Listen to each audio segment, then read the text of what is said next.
Hello, everybody. You seem very befuddled today. Well, befuddled because I thought I'd get here at 9. This was the day. Yeah. This was the big day. Was it? Yeah, because I went and did the thing today, and then I got home from the thing like at 6:30, and I thought, no, 6. I thought it was going to be later. This is a thing with Maria Bamford, you said? Maria Bamford's doing a show, a mental health type show. I can't say too much about it, not because it's just... Not because you can't talk too much. No, I do. Oh, yeah, but everyone knows I overshare, including the people on the set. But it was good. It was fun. Just her interviewing me. Good. And talking about... I'd like to see that interview, so right away you hooked me. And I also plugged the... what is it? It's a podcast. Oh, good.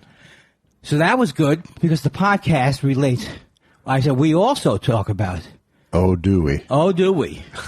And then we were thinking, do we talk about Josh? Someone said, does Josh talk about his stuff? I said... I still kind of make the argument you don't have any problems. I hadn't noticed, was what you were supposed to say. Yeah, well, I didn't notice. Although I did listen to 12 minutes of the show again today. Did you? Yeah, and it was... Was it what? I really enjoyed I enjoyed my vibrato. Yeah. My way. I got a lot of emails separately saying, it sounds like you're doing it the right way from the diaphragm. Okay. And it was good. I thought... Well, first of all, I thought I was good. Yeah. And you were listening to our show? Bing, ba, bink, bink, ba, bink, bink, a bink, a bink, bonk. When you think he's going to go left, he often goes right. When you think he's going to zig, that's when he zags. You had to like that because I put so much into it. You did. I did. I feel like you have some leftover, I had an audience around me energy. I don't know why I'm both happy and depressed. I'm never depressed. That's the thing. I think people would like it. I think my wife would like it. You'd like it. If I was depressed. I've seen you depressed. I don't think that's true. Oh, yeah, like where I'm actually moving slower and... Yeah. Yeah. Maybe that's just sad Andy. That might just be sad Andy. It's sad Andy. I never have... I don't know. You can't compare other things, but when people say they have depressive personalities, I don't have a depressive personality. No, you do not. Anxious. You have an oppressive personality. He really knows how to get into those places where he really hurts me to the quick. Woo! I think we had a meeting this week, like we always do midweek. Sure. And you said we got to have more stings. In the war room. In the podcast war room. And you said more stings, more like, oh yeah. Baruga. It's Tuesday, my shorts are dry. Now we're talking tuna. All of those, I bet you can't find one of those over all the years of every morning zoo that ever lasts past the show. Like the people aren't going around going, you know what? I could use 8 shots. No, maybe it sounds good. Give me some tequila. The Stern Show milked another 2 decades out of Hey Now. Well, they did. They did because that was different because he actually loved the show. So it wasn't like he was doing a hacky thing. Or George Takei going, oh my. He had that. The other thing that I couldn't stop saying was, I would love to. That was his OJ. Oh, yeah. He had interviewed OJ on some show. Gotcha. And I would love to. He's probably, I bet if he added up, he's probably interviewed more than one murderer and genocidal political probably so. Killer. I just bought his interview book. Huh? Howard Stern. That just came out. I saw it on the shelves. Yeah. What is it? It's transcripts of interviews, of good interviews. Well, why do we want that? Because it's... I don't know. I bought it. What do you want from me? Look, I'm annoyed. This is my new guy. I'm annoyed now. I'll tell you later why I want it. I don't care. I took a class on podcast duos. Yeah. Try to create tension, they say. Yeah. Push it up to the... What does your cap represent? I tried to... Okay. Oh, yeah. Okay, let me try and guess. All right. It looks like wings are on an O. The Orioles. It's the Omaha Storm Chasers. You could have given me 40 guesses. I could have. I wasn't good at that. And what does that have significance in your life? I like the hat, much like my other minor league hats. I like the hat. Oh, they're minor league teams. Yes. That makes a difference, right? No, they're major league teams. I'm the the world's- Omaha Storm Chasers. I'm the world's stupidest yet most insistent man. Yes, that's a minor league team. If I am not so far from correct. AAA, AA? I'm not certain. Oh, God. I like the hat. When is this going to go? When is what's happening going to go away? Which is me not liking what I'm saying, how I'm saying. No, that's not true. Tonight, I feel good. Yeah? No. I was just thinking about. You're already off-gassed onto Maria, so. Yes, right. I peaked at about 4. Did you ever? I would say I encounter not Maria, but I encounter at least 2 or 3 times a month someone who is a positive thinking person. Without even having for them to say. Yeah. I don't remember what I said to my Uber driver, I think to my Lyft driver, but I said something like, "Oh, I'd like to do something." He goes, "You will do it." To me, I didn't go fast that. 5 stars. Oh. Yeah, I would like to try that. Then you will. I've had a couple of strange experiences in the Lyft that I don't even want to report on because they're just odd. Yeah, well, now I want to hear. So. Well, just a guy. Well, this guy's a very nice gentleman, but he was playing me his music. He goes, "You like classical music?" And he put on classical. Of course, you said yes because you wanted to sound smart. No, it was more like if they say, "Look, what kind of music you want to listen to?" Right? Yeah. What do you say? I like what's on. I said, "I'm fine. Listen, put on whatever you want." Okay. So that's how it started. Okay. And so it was like a do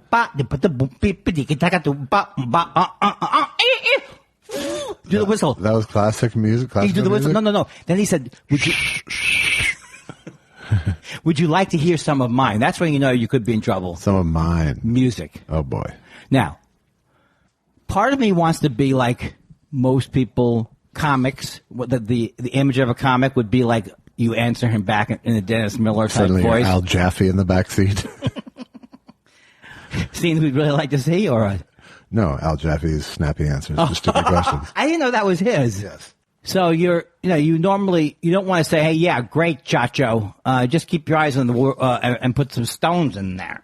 Bing bang. Yeah. Put some stones. Did Alex send you the David Dennis Miller generator? No. Oh, it is very, very good. I'll dial it up. Okay. Unless you don't want me to. No, Wait, is right that this bad? minute. I'll wait to the break. Okay. And then I'll look for it in the break. Okay. And it'll be a special thing for the second half of the show. Excellent. So I said, "No, play me your music. I'm fine with that." So he played me his music. And he goes, I said, he goes, "What do you do?" type of thing. So I said, "Do you do music?" I think or something. I said, "Well, I was classically trained." On my best day, I'm still going to overshare and bring people in who I'm going to pass all the warning signs. Right. Oh, he goes, "Well, you classically music. I think I write. I do music. I think you'll enjoy this." So he puts on a thing. It's not classical music. Yeah. It's like kind of like a screen. It's like screen Score. Yeah, it's like da da. And he's playing piano, and he says he has an 88 keyboard thing that can generate any sound. Sure. So some of his sounds he generates are drum sounds, but they don't sound like someone's playing the drums. Right. And so I tried to see if that was a thing he was doing on purpose, but I don't think so. Like he's doing it on purpose, but he likes the. How do they do it?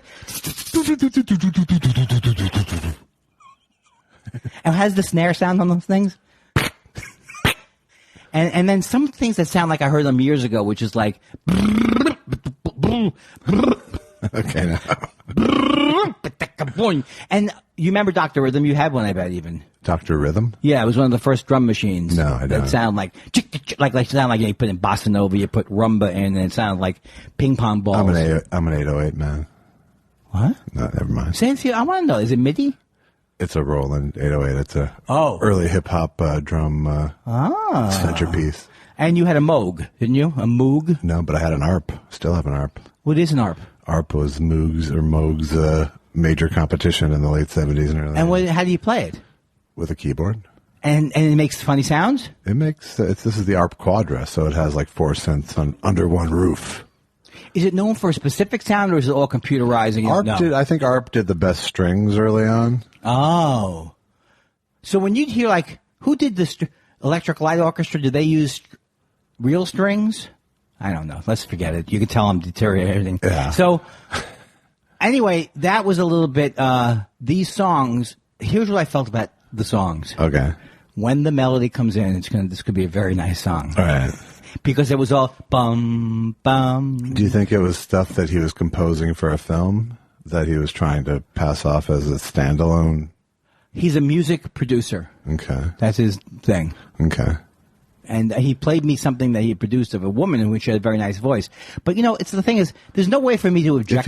If he's explaining to you how he can get any sound through his keyboard, no, he might not be, top. He does one level away from that. He does one level which maybe... that's leaving aside that he's a Lyft driver. That's a whole other... Well, anybody can be a Lyft driver without judge. Anybody can be... you're going to... probably Perush right now is on his Why shift. would you do that? Why would you say something like that? Because I was just demeaning a stranger. But he did say something that was similar to that. He said, people always ask me, is that like an orchestra play? He goes, how many people were playing that with you? He says that his friends cannot believe this is one person who has generated. And I don't know why his friends can't believe it, because it all seems to start from this. Bum, bum, bum, bum, bum, bum, bum, bum. And then other things that are later on top of that. Do you think he's actually playing BB Hey, Dad? Harold Faltermeyer. Let's pull on over. You keep talking there. Why? Are you looking up Harold Faltermeyer? No. But I think if I found... This would be a great... Okay, here we go. This is the Dennis Miller... This is the Dennis Miller generator. So generates Dennis Miller quips. Okay. So they're so is the they're so. Okay. I hit it. Fascists, they make Red Fox look like John Facenda. Now I'll hit it again. They're so unwavering, they make John Wayne look like Charles Dickens, babe. Now how many of these they do, I don't know. But everyone seems to like me. They're so vexatious, they make Colonel Sherman T. Potter look like Pliny the Elder. I've heard of that Pliny the Elder. Have you? I've heard of Sherman Potter. This is something that people would have thought I would have done at one point. Yeah. But... No, because they knew it required skills. Work. Yeah. Ooh, follow through. Sure that. That's why it's the same. There's two reasons why I don't play golf or put out a lot of CDs. Right. Follow through. I'm writing that down. You're mocking me. And I know you're mocking me because it's not funny. And it's not interesting. Not mocking you. I was sort of more of a stunned silence. I Me Mitzray die new. You didn't. I listened to a little bit of the show. Yeah. But I don't think you heard the big kicker, which is "Come on, bubble light my menorah." No, I heard it. You did? Yes. I don't think I sung it because you were dissuading me from continuing. Well, then you sang it for me before. Here's how I know you. That's what I think I did. Here's how I know that you're dissuading me from continuing, or you would prefer that I don't continue. You make no sudden movements. Yeah. You don't go baby. Go Kinlock. All right. Welcome to the show. It's when I start miming sharpening a razor on a strop. That I love that. What would that mean? Like his charade? Slit my wrist. Oh, it's like prepping for that. Well, that was one of my favorite parts of All in the Family. Was this, yes, the classic. When he would pretend to shoot himself in the head. Yes. And perhaps I've talked about. I don't know, Mister. Everything has to be the first time you've ever said it. You said that before. Oh, Mister. Oh God. Well, let's say things I haven't said before. Okay. I'm going to punch myself in my urethra. How was Canada, urethra man? I am urethra. That sounds like all the 80s bits. I am somebody. It's a Jeff Altman bit. What was the bit? No, I'm kidding. But there was always that bit. I am somebody man. I did one of those, I think. I saw that last week when I was looking through teen comedy. I had a great time in Calgary, and I noticed a couple of things going to Calgary. First of all, Calgary is 1,000 years ahead of our city with the different ways that they recycle. So I know it's possible to be recycling better than we. Yeah. Now, he's the guy in Calgary saying we're a small city, we're 1 million people, so that's probably in L.A. You've got so many more people, so it's not as easy to have it. But it's the country, the city's clean, right? And it's very nice. Well, you also have to realize they're basing it on Canadians. What do you mean? I mean, Canadians are your baseline for behavior. Is that good or bad, though? Well, it's good if you want to keep a clean city. That's true. With lots of rules that are followed by nice people. Right. They're nice people. They follow rules, but this is the oil part of the country, the oil and gas or something. They make their money from oil. I don't know exactly. I don't think it's the what's the dirty oil called? Shale ends or tar sands. Yes. But they make, I don't know if that's from Calgary per se, but so they tend to be more conservative is what they were telling me, but they still seem like much also nicer. Ranchers. And, because of the stampede. It's the Texas of Canada. Why would I say oil without knowing that there's also all of this cattle and that they have a stampede? Well, I couldn't have put that thought back in my mind. All I thought was, well, there's a lot of oil there. Yeah. But they're also ranchers. Sure. And I had so much fun. And, I've been white-hatted before. I don't know if you know it, but I've been white-hatted before. What does that mean? White-hatted is a ceremony they do in Calgary where they present you with a white hat, and it's with a ceremony. So when I arrived at the hotel, there was what I call a big ceremony, but what I call a big ceremony is something that's probably been done thousands of times before, if not millions. No. I'm not trying to say I'm special, but I'm not that special, like one of 5. I'm probably one of 1,000 of people. But it's their thing. And so it's not key to the city. No, it's not the key to the city because I asked about that, and they said they're totally. They don't have a key anymore. You know how they get in the city now? They put a thing in the zhoo. See what I'm doing? It's a key card to the city, yes. They have the key card to the city. That's why you write comedy, and I do mime. And you can learn noisy mime. So it was very nice. And here's the other thing that is both. Part of me wants to be frustrated by it because I didn't have it when I was starting out. But the comedy, I think, generally is better now, and I think it's better because it's not going through a bad part like the boom years, right? So that was bad. But also just every kind of person. I never heard any material about people being gay or people that wasn't either horrible material or whatever that could be presentable about that material in the 80s. Right. And now it's like... No, it was like gay minstrel show. Yes. If you saw a gay act. That's right. And I'm sure there are exceptions to what I'm thinking about. Sure. Like Marianne Cantone, there were some. I mean, I don't want to start into they were great gay comics, but it still wasn't a thing where even the ones who were gay and they were funny, you couldn't help but feel that everyone had to have felt pressure from the time period and everything. So I don't know what it is. It's just maybe comedy's been around long enough in a viable form that people really like it and know the language of it. Not in the bad way. Well, it's just more interesting because it's first person instead of third person. It was all completely third person in the 80s and in our first wave. I never even thought of that. That there was, it was by definition, except for Richard Lewis, people like that. Yeah, but Richard Lewis was pretty much alone when it came to talking about his mental health issues. Yes, more than a throwaway. I'm so neurotic. Right, because that could also feed into the stereotype of just the Jewish.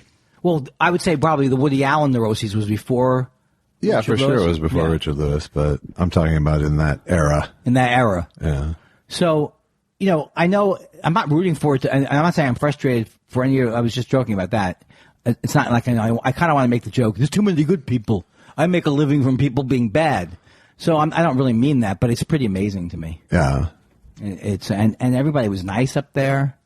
It was really cool. I had a great time. There's and I was there I hosted a particular show. Oh, yeah? Yeah, so I don't know. That was your whole gig? That was my whole gig. And so I'm walking around the city going, someone will discover what's happened here, right? And then I will they can't be paying me this. And when I say this much, I'm not saying nobody out there should be fooled that I'm in the big money category of comedy. Were you fooled? I was fooled for a time. No, you weren't. You didn't think I made Gaffigan money, did you? No, I didn't. I didn't think. I don't even know Gilligan money. Why Gilligan is still a viable "he got screwed" reference? I don't know. It worked that time.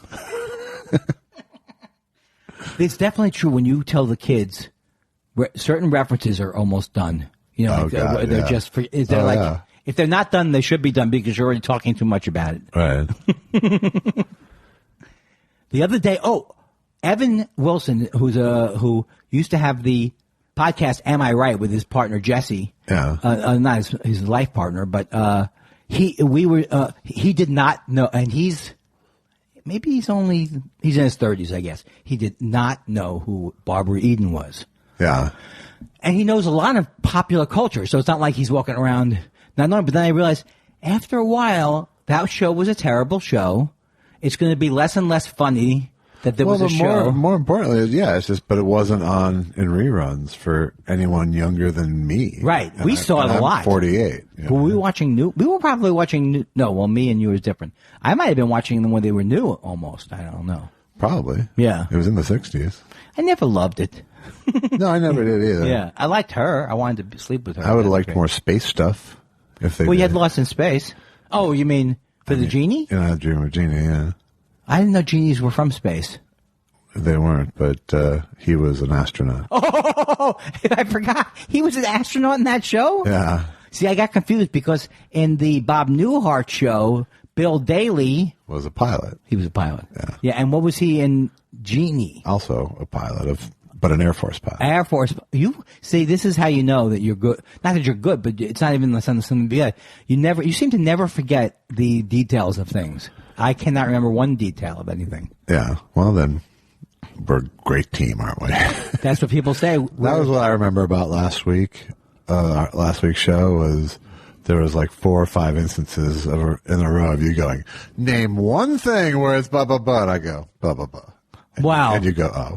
Then you do another one. Okay, I defy you to name one city in South Carolina. Yeah, but maybe you're editing it and you're you know how they say what's this new thing where you can make fake videos, fake like you're in a video and it wasn't you? Maybe you're doing that with the podcast. Milli Vanilli? but folks, seriously, I joke about Milli Vanilli, even though most people don't know what I'm referring to. You don't want me to. I could be just like you and blame it on the rain. Yeah, yeah.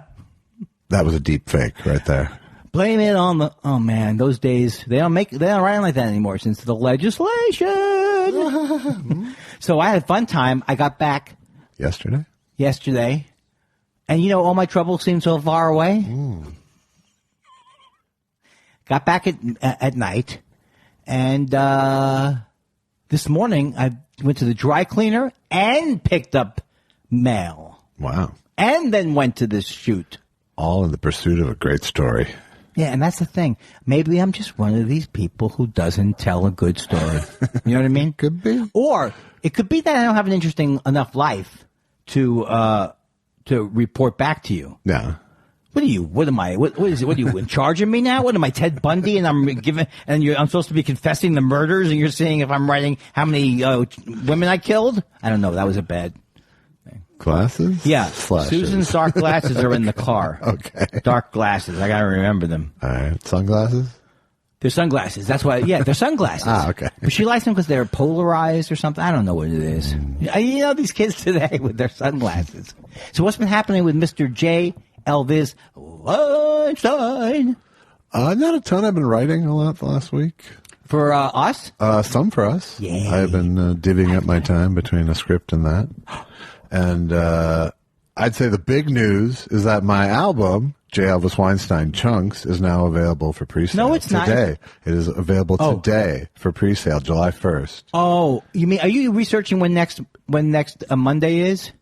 Is next Monday July 1st? Hi, I'm Andy. I'm not smart. My album is now available. Oh, okay. Let's do it in the present tense. Oh, for fuck's sake, Andy. So that's exciting, Josh. It's album pre-sale day. It is. Wow. So please, those of you who've ever asked, how do you help the show? Yeah, what? Help me. Well, that's how you help the show. That's not helping me, though, is it? Eventually it'll help you. How's that trickle down my way? I'll be able to keep my home and we'll have a place to podcast. Wow, that's true. That is, when you say it that way, it makes me want to go fund you. Thank you. J. Elvis Weinstein Chunks available Amazon, iTunes, Google Play for pre-sale today. Comes out the 12th. That's good. It comes out the 12th. And this is not going to be your father's July 12th when it comes out. No. I want a physical copy. How do I get that again? You don't. Same bit. I don't know. Let me give me that again, will you? Give me that. What was the question? I want a physical copy. Oh, like a physical copy. You record the album, Uh-huh. and then you wait 6 years to do anything with it. Okay, I feel That better. hurt. Oh, I'm a sad man. I'm a sad man who can't handle anybody referring to my shortcomings. When I say shortcomings, I'm not talking about I mean, my Obama chunk. Yeah, I tweeted, I don't look good in a tight anything last night, and 2 people chimed in. First, it was the first person to do it was Michael Ian Black, including a tight 10. Yeah. And then someone later on. But I think if I didn't have an act that would spring to mind, people wouldn't have made that joke. It springs to mind. Yeah. But I don't have a tight anything. Except your tuchus. Did you used to wear leather pants? No, I never have. You never dressed to kill? You never were going down to the Red Onion tonight and we're scoring, baby?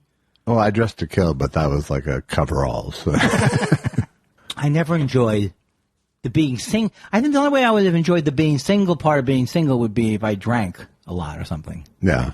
Because did you ever enjoy? Well, no, of course not. We've talked about this. You don't like clubs. No, I really don't. You like music concerts, though. Yeah, not even anymore. But as a young man, I did, and once in a while, I still like them. I went to see David Byrne. That was the last one. And I gotta tell you, the guy put on a good show. Hell of a show. Hell of a show. He's a real showman. This is how I know I've lost my zeal for certain things, because I loved Paul Simon. Paul Simon might be my, up there, my 5 favorite everybody's. Mm-hmm. And I just had no desire to go see him on the. I understand. I've seen him a few times. I haven't even seen him. That's the bad part. But for some reason I couldn't. I don't know. I don't know what it is.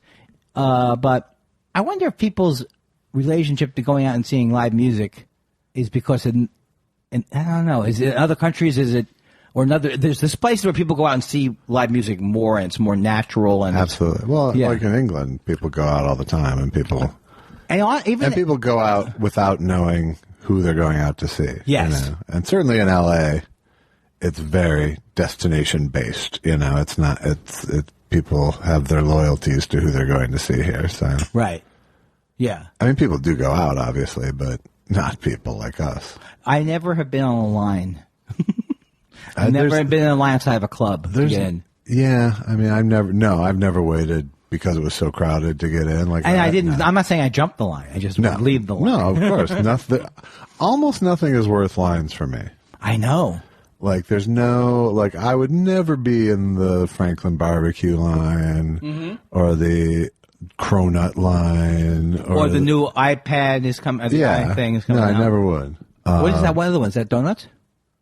Yeah, there was a thing for one of I can't remember what bakery, but it was they made croissant based donuts that for a day and a half or for a month.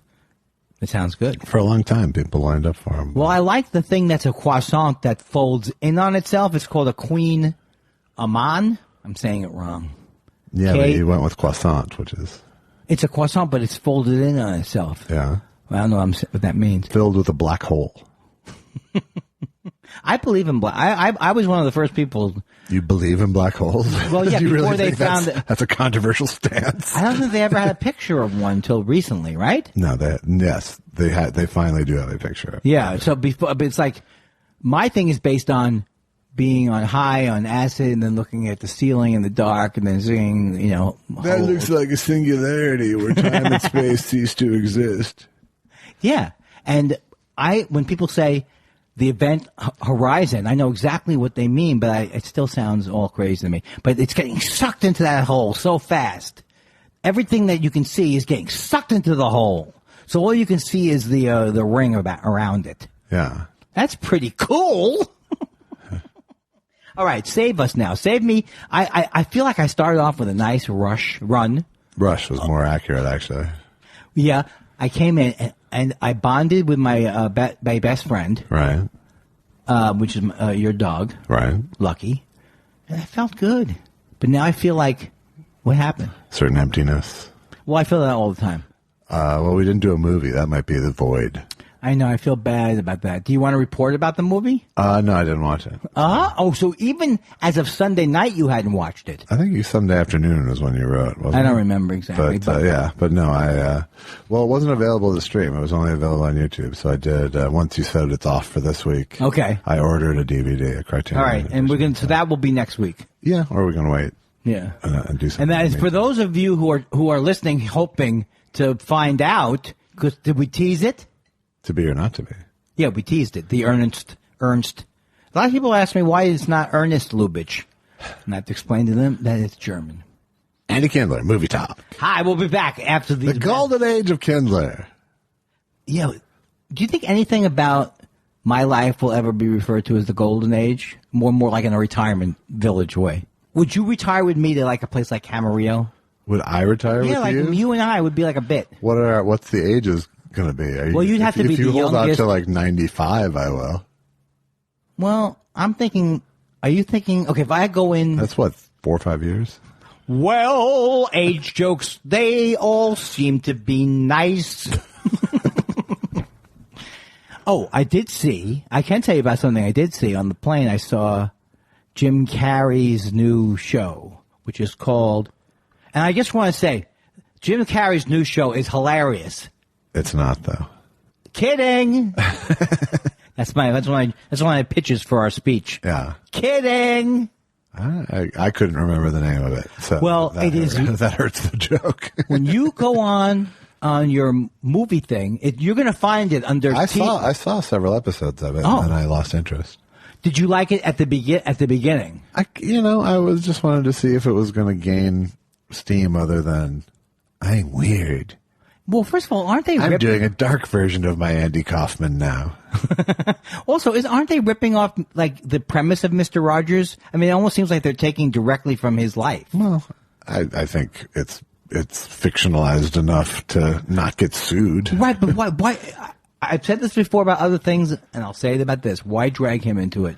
Well, he's not, but I think he's the archetype for children's hosts, Yeah, but this guy, I mean, Jim Carrey, I watched 2 episodes. Were you able to figure out more about, you've learned more about what happened, right? Yeah. Okay. And it did seem like, I get confused because there's that actress, her name is, Judy Greer. Mm-hmm. And she, because I'm not bright visually, she looks like the woman who dated Ellen DeGeneres. Anne Hecht? Yeah, Anne Heche. Heche, thank you. But she's obviously not Anne Heche, so it's just like a stupid person who very rarely watches TV goes, is that Anne Heche? Really, you spend the whole time just going, that's not Anne Heche, that's not Anne Heche, that's not Anne Heche. No, I don't do that, Josh. That would really be someone's terrible personality. Honey, in 5 minutes, tell me that's not Anne Heche, because I'm going to think it's Anne Heche again. I want it to be. I can't enjoy this! Sir, the other passengers are complaining. Sir. The other who? That's not Anne Heche! A man wants to see a movie with Anne Heche. A man needs to see a movie with Anne Heche. Well, Catherine Keener was in it. Oh, I love her. Yeah. I love her. And I couldn't figure out for half. Frank Langella is not great in it, though. Frank Langella is in a weird spot in that show, it seemed like. Doesn't he play the dad? Yeah, and I feel like he's a good. I don't know much of his work. Hasn't he been Dracula? Well, he was Dracula once in like 1981 or something. And I don't know. Doesn't he play mobsters and stuff? He plays heavies a lot. Like he was the bad guy, the evil chief of staff in Dave with Kevin Kline as the president guy. And I never made it through that. He's been in lots of stuff. He was in it does seem Frost Nixon. I think he's miscast. I don't understand the other thing. Why is he's Jim Carrey's father? Yeah. But Jim Carrey's father was also a children's show? No. He was always a producer, maybe. Yeah, he was the guy. It's just crazy. And the thing is, it's very depressing, too. It's very depressing. And it's not and it seems like there is good writing. Do you sometimes sense there's good ideas knocking around this thing? But it's just put together all gerrymandered or something. Yeah, I mean, at some point, the problem is the pace of the storytelling. And there's nothing fun. The stuff that I think they think is dark comedy, it just seems weird to me. Yeah, it doesn't seem to ever actually go into truly Funnyville. It just goes into strange Behaviorville. And a lot of sex talk with the kids around. And I don't think they say Ville with each thing. But also a lot of sex talk at all times. Or they do this joke. They do this joke more than once, it seems to me, of like this person's talking inappropriately about sex with kids around. Or maybe am I reading that myself? It's not worth. It's not worth dissecting. You're thinking it. You're the kid, I think, in this scenario. Well, but honestly, it didn't stick with me enough to really remember that much about what actually happened. How is it getting received? I don't know. See, we don't even know. I'm not part of the community. I'd like to be part of the community because it's Montreal time, so I'd like to go. Well, you were just in Calgary. That's close. It is close. But so that's what I watched on the plane, and I don't think I saw anything. It was a bad batch of choices on the Air Canada, and I want to say Air Canada, pick it up. Yeah. Air Canada does this other thing. I am convinced they do this. I have a carry-on, a hard shell case carry-on that is that spins around and is exactly the size of the international overhead compartment carry-on, which is absolutely smaller than the domestic one. So what Air Canada does is they put out what the international size is, and then they do something with their stick it in here, and when they ask people to try it, I don't care if it looks like a shoebox. It's not going into that thing. Yeah. So I was looking around because I wasn't flagged, but I was looking around, and I tried to put my thing in, and it just got one wheel wouldn't go in. Yeah. So it's like they're one that you could put under the seat. It looks like a loaf of bread. There's something about them that they want to get us somehow. They're angry at us, I think, the Canadians. You're all too big and you take too much things with you. I fart in your general direction. And so I don't know what I'm saying about that, but I'm not. Part of me. So what happened? Did you have to check your bag? No, just to close the loop on this story. No, I didn't because by visual appearance, it looks like small. They do still generally try to see someone who's trying to pull something on them. Right. But not me, baby. I play it by the book. You know what book that is? The Boring Anecdote book. The golden book of bad stories. I'll never be able to do well on panel if I can't tell a nice story. No. I think you should have made up somebody who tried to smuggle too large a carry-on. I helped a lady put a thing in the thing. That was nice. Did you? In the overhead. Oh, okay. I moved my CPAP machine so that someone could put their thing in there. Wow, that was very altruistic of you. Is that what altruism means? Sure. Do you know I toured the country briefly as altruism? That's untruism. You don't give me any credit for how quick I am? Boom, No, boom, boom. I heard it happening as soon as I heard Al come out of my mouth. Altruism. Uh-huh.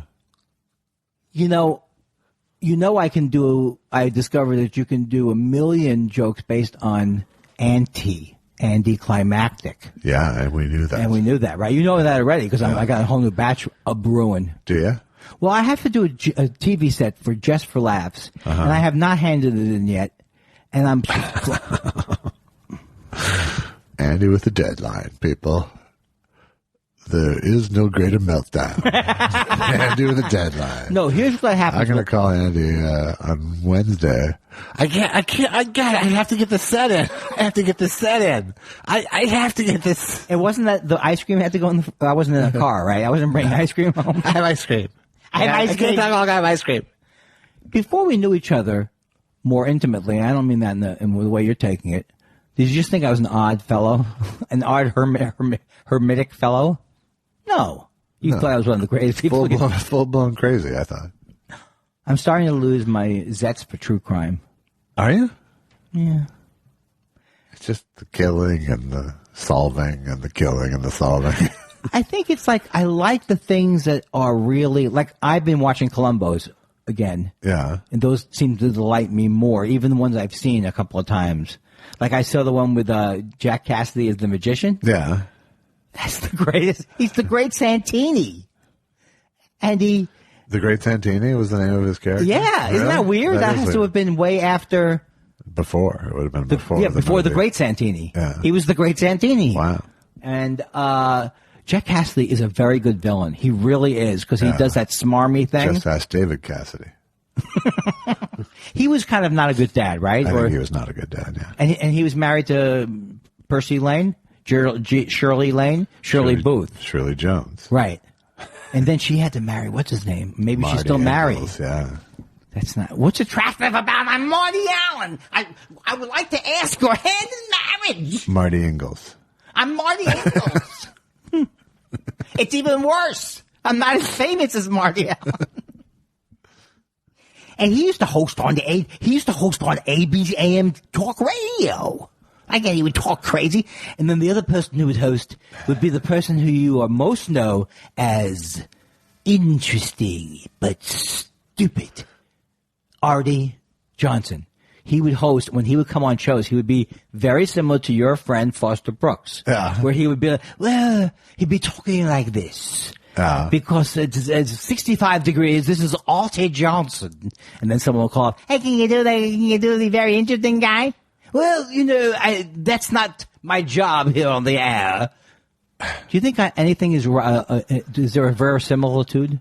Verisimilitude? Was Artie Johnson a radio guy? Because when I used to live, but not like he had a show every day, but because I was glued to talk radio like an idiot in the 80s, early 80s, mid 80s, late 80s. Yeah. He would come on and guest host on ABC.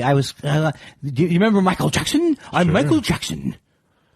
Really? Is that? Let me hear more of your Michael Jackson. Because I remember his commercials. Let me hear beyond his name. If you go to Gladstone's, you'll have the fish that would be exactly the kind of a fish that you deserve. Gladstone's in the Malibu area. So maybe it is that I don't have a good ear. Well, I can do an Australian better. Now that you're going with the every vowel. That's all I can think of. They look like dress pants, but they aren't. They yoga pants. Allison, one day, I swear to God, it's going to happen. She's going to come down with a fucking rifle. She might. And she's going to shoot me through the head. Yeah. It's not like what she gets to hear up there is pleasant. Right. She gets to hear someone a bunch of floor-piercing noises. And from someone who claims to be a cerebral comedian, me, right? You do? I do claim that, yeah. But then you get me in a room, I'm like, cerebral hemorrhage is more like it. cerebral hemorrhage. That was a good riff. How are we doing on time? Well, normally we'd be well into talking about the movie by now. Yeah, but you haven't, except for the fact that you said that I can't think of one thing that you brought. Why is everything, can I only exist with accusatory? I have to make you bad or me not as bad. I don't know. There's nothing positive. I don't know. It's mental health issues, I think, is really what's causing that. That's not nice to talk about. So yeah, no, honestly, I haven't had that interesting time. I did that show at Molly Malone's the other week, the Harry Nilsson show. That was fun. And that was fun? It was. It was a lot of people, and luckily we were on early, so I didn't see other people. We went on right after Tom Kenny. Ooh. Tom Kenny and Andy? Andy was not playing with him. But, okay. A couple of the gals were, but he was doing a Harry, because there was a house band. Oh, I see. And how was that? And was it fun? Everything was fun, yeah. And I got to talk to him a bit afterwards, which was nice. I like guy. Tom Kenny. Good guy. And I'm always so it was, so SpongeBob and Servo played Harry Nilsson. Wow. What were any other songs that stood out? I mean, all of them got covered pretty much. There was like 30-some songs. Luckily, we were number 4. Oh, did you stay the whole evening? We did not, no. That's hard, though. Because we had been there for the whole rehearsal the night before, so we saw everyone's jam. But it's basically you didn't have to bring amps and stuff. It was so great. We just sang, yeah. Yeah.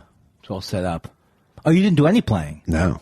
Oh. Last year I played guitar. This year, just bring yourself, baby. And what are you doing for the 4th? I'm flying back on the 2nd, and then I'm having I don't want to brag. Yeah. I'm having a zip. Cerebral hemorrhage? Nope. I'm having a zoop, zoop, zoop. Haircut? Wah, wah, wah. Oh, a colonoscopy and endoscopy? Yes. Okay. Wait. He's pointing at his mouth and his ass. Yeah, a Zazuza. And I Can just I do one thing and just floss you with it? Well, here's the thing. He wants me to go in, and he seems to think he's called me at home. Yeah. doctor. Well, where else is he going to call you? Your office? He called me with his cell phone and with his home number. He's very concerned because he thinks that he's concerned that he missed one of these flat lesion type because it's in the news now. Okay. So he's like was insistent on calling me a few times. He thinks there's a chance because you can't see them all the time that in the year and a half or almost 2 years now that it's my colonoscopy that he missed something. Okay. But he called me. So I haven't talked to Susan about this, and thank God she doesn't listen to the podcast. Hey, if you ever have to talk to me about something, please do it on the podcast. Right. I mean, if you want to keep, sure Susan doesn't want if you want it to be really that it'll never get back to her. Yes. So, I haven't told Susan this because I have decided and I actually feel better now because I don't think she has any desire to listen to the podcast. I have decided that I have a fear of death. I don't know if you have a fear of death. I don't think you have one like I do necessarily. Not front of mind, no. Right. So part of my image of being married is that when I do get sick, that I'm going to really milk it. Right. And I decided that it's not going to be good. No, she does not want to see me go, I don't want this diagnosis. So I have determined to be a good mate. Suffer with class. Well, yeah. I mean, because it's not even with class. It's like, why do you want to put it on that person if you don't have to? If she wants to put it on, if everything happens to her, and I'm learning as a person when when Susan says she's got a problem about something, I don't try and solve it. That's been a big thing of growth for me. That's good. So I don't want to. I think if there's bad news are coming, I want to be one of those. I want to be like Brian Piccolo. Wasn't he like a big hero? And he'd walk around. Sure, they wrote a song about him. Right. And he's like, guys, I'm a little tired right now. You know. And then when he was dying, he said, fellas, everybody gather around. Please don't remember how I died. But he didn't say that, right? Somebody else did. No. Do you know the actual line? Because I do. No. They always say, don't remember how Brian Piccolo died. Remember how he lived. And boy, did he live. I think I'm paraphrasing. Yeah. So I'm asking. I still want to go out and run for 160 yards this game. I'm asking you, because I don't want to do the research, but I'm asking you, I started to think in the last couple of days, because I've already scheduled it, that something has to be causing me losing iron, and none of it could be a good reason. Because I've had my colorectal exam. So I'm just saying it's curtains, and would you give up one of your colons for me? I'm going to go the other way. I'm going to get so into the bathroom humor. Yeah. I'm going to show pictures of my small intestine. So is there like a lot of blood in your stool? No, it's not. Okay. There's not. And he also said if I had some kind of a raging tumor, I wouldn't be feeling so good probably. Right. So. Yeah, the fact that you're basically asymptomatic. Yeah, and I've got the iron back in me, and I got iron in me. I got iron in me. I got iron in me. Clank, clank, clank, clank. I got iron clank, in clank. Ooh, clank, clank. You know what? One more year of not making money on this podcast, and I'm fucking going to be writing those kind of parody songs. I'm going to be putting out funny songs. Ooh, clank, clank.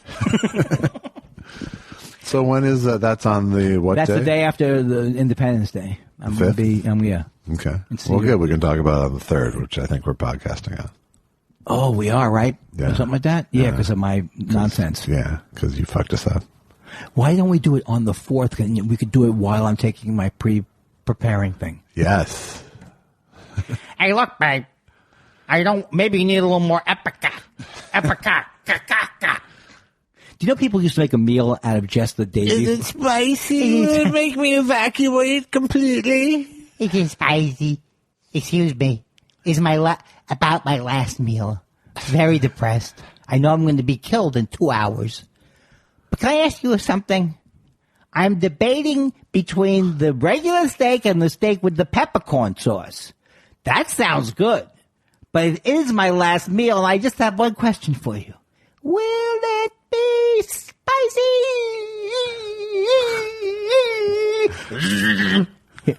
Here's my last words. Ready? Okay. It was just a little too spicy. They don't do this anymore, right? What? The chair. The overacting?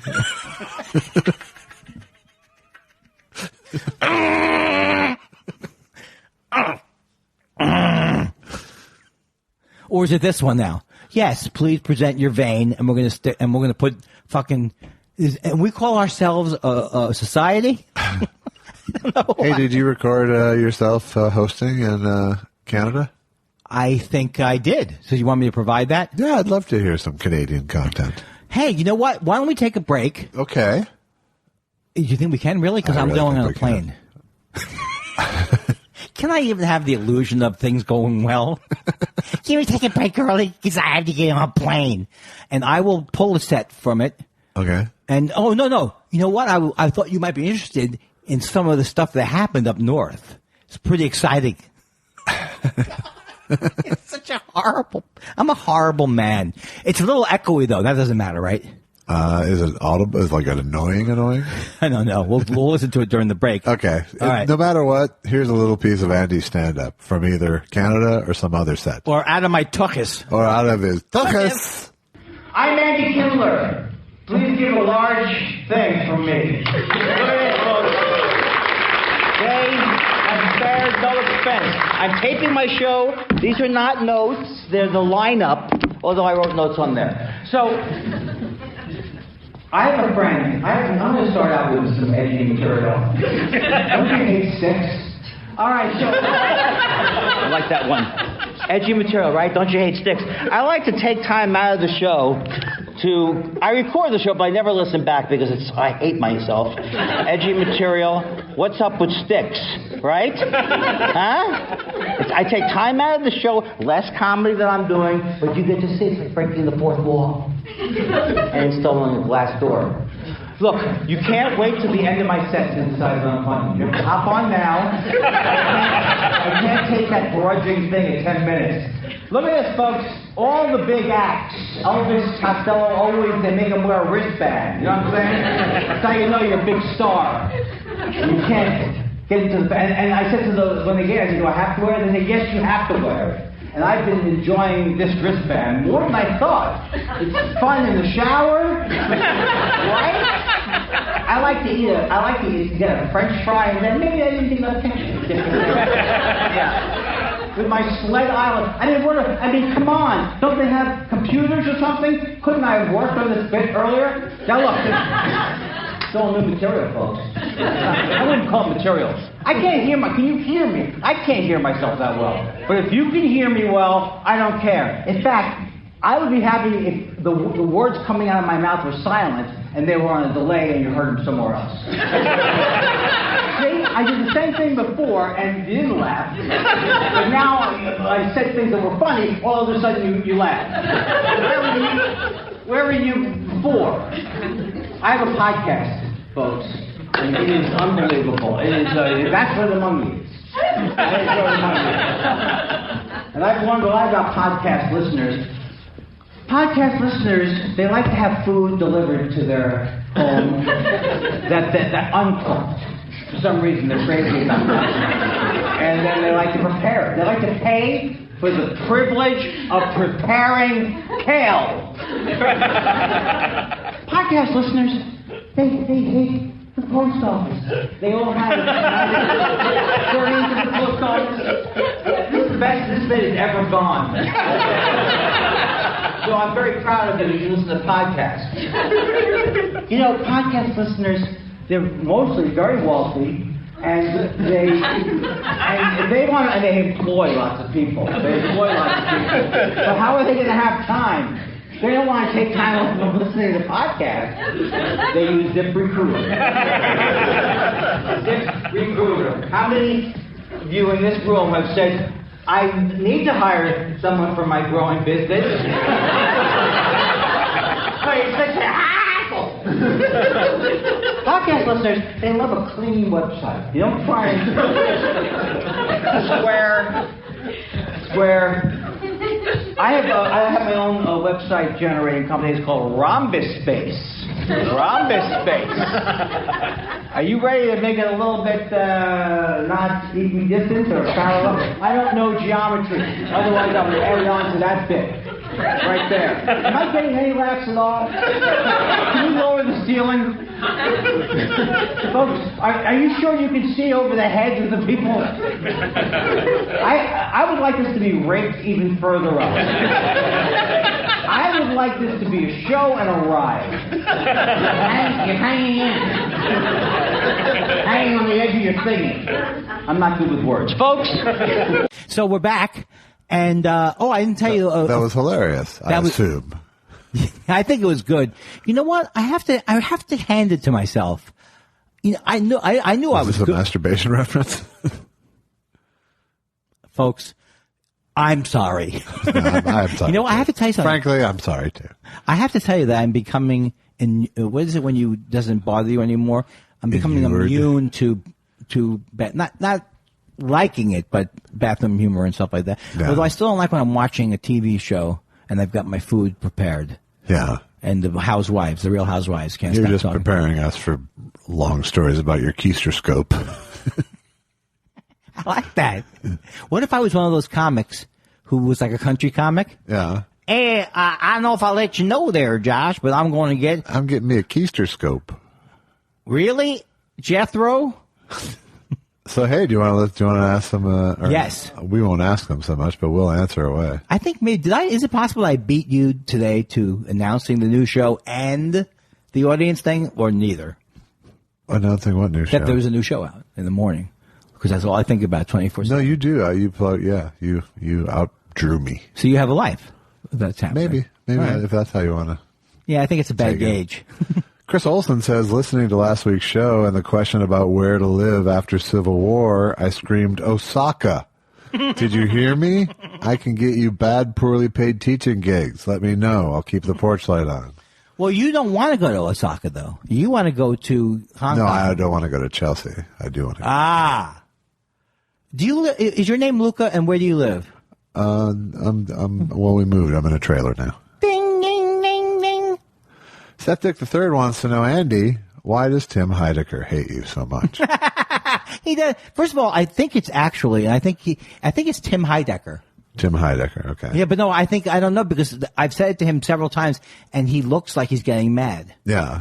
I'm always worried that he's going to be mad at me, because I really respect him. Yeah. And I think he's looks at me like I'm an old Jew, but Okay. I think he does like me, though. But they abused you on the best show last Not week really. or something? No. That sounded, that's just the thing I got from Twitter. Was Yeah. that. Well, we know that part of it can't be true, because both Tim and Eric were not on the show. Just Tim Heidecker was on the show.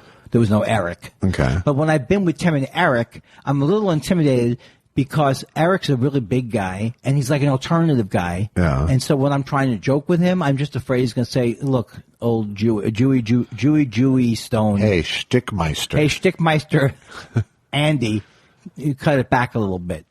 But that's what I think when people are quiet. And also, sometimes I don't get some of their comedy. I get some of their comedy, but I don't get all their comedy all the time. Right. And clearly they don't get yours. But it was good fun and around. Good. That's good. Yeah. I'd hate to think someone was hurting you. Oh no, and especially, and I hadn't called into the best show for a while, and I do this thing where, I don't know if you've seen this, where I critique my own performance as I'm giving it. I'll have to check that out sometime. Especially when you do like a podcast, whatever you call them these days. It's even harder to, you get one moment of silence, you're like, what, and you can't see it. What are they doing over there? Stephen Elton Yates says Mike Lindell is auditioning for the part of Dr. Joseph Mengele in the remake of Boys from Brazil. Is this a true story? I wonder what that would sound like. Oh, this will be. I thought this is a good setup. I'm Dr. Joseph Mengele, and I spent 2 years in Uruguay coming up with my patented Hitler baby. I've tried other dictator babies before. Mussolini baby will make you say Mamma Mia. Chairman Mao baby will make you feel like you're sleeping on a great wall. I prefer Hitler babies. Bobby. Is there a different kind of read you'd like me to give? Is there any adjustments? He can't hear you right now. That was the audition. Oh, I see. Any adjustments? Because I have do you think he has a patented school of acting? With my patented acting school? Parush wants to know, who are you guys rooting for in the Cricket World Cup? Also, can we have a little D-man commentating at the Cricket World Cup for us rubes? Are you talking about the Cricket World Cup or the Crooked World Cup? He said cricket. Cricket, yeah. The reason why I heard crooked is because there's a whole article in the New Yorker about how crooked these leagues are in soccer. You know, all of those, not the World Cup for every 4 years, but all the things that happen. The Premier Leagues and stuff. The Premier Leagues and how corrupt it is. Yeah. So, but that's not what this is a cricket question. Let's hear it. I'm ready. I don't have a lot of cricket banter. I'd be more interested in Jiminy Cricket. When you wish upon a real game, huh? So, I don't understand cricket. My late Indian father-in-law tried to explain it to me once or twice, and I glazed over. Is this a bit? My ancient. My weird holy man. The Dalai Limbaugh, as I used to call him. Is he from India? He was, yes. Oh, so you were actually using the term correctly. Yes. I didn't know what you were doing. I thought you were Archie Bunkering it all of a sudden. How did you get an Indian? Oh, on your wife's side. An Indian father-in-law. On your wife's side. Yes, that's the So only in-laws. So you're saying that could happen possibly on your wife's side? Uh-huh. Maybe that'll replace on my wedding night. Did you hear? Maybe our podcast should have had a soft launch. Did you ever think of that? On your wife's side. That may have. That would maybe the marriage would have gone better if I had done that on my wife's side. I haven't seen a wicket this sticky since Andy was watching porn with a wicket. I haven't seen. I'm basically saying he masturbated into the wicked thing. In case you don't get what I'm cooking. If you don't smell what I'm cooking. In case you're circumnavigating my meaning, cha-cha. It's like, did he ever? It's like the movie Played Against. He never said Played Against Sam. Did he ever actually say cha-cha? Cha-cha. No, he did. The only place I know for sure he said it was, Hey, I've got a life to lead, cha-cha.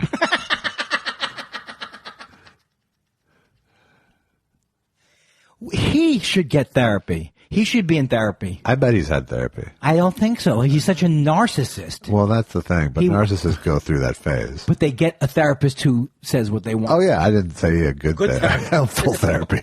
I wish Eugene Landy would get a hold of him. He's dead. Okay. That's my new bit. He's dead. I'd go see Eugene Landy. Hey, you call yourself a psychologist? Here's how he warms up. You believe in Jung? I believe in Burt Young. I love the idea that he'll never be funny again. Do you? I do. Because there's nothing he could do now. I'm just kidding around about the last 20 years where I hated people. Poor people. James Curl says, I loved all the pho restaurant puns in episode 110 and 111. Might I humbly submit this one I posted back in April? I'm opening a pho Eastern North Carolina barbecue place, naming it Fuck You. I like that. Is it because it's in the South that they would be naming it that way? It's because, that's the only way he could really legitimize the barbecue restaurant in his in his premise. Tom the Tom says, J. Elvis Weinstein and Andy Kindler, you idiots have ruined me. My daughter asked if the chicken I made was spicy, and I laughed in her face.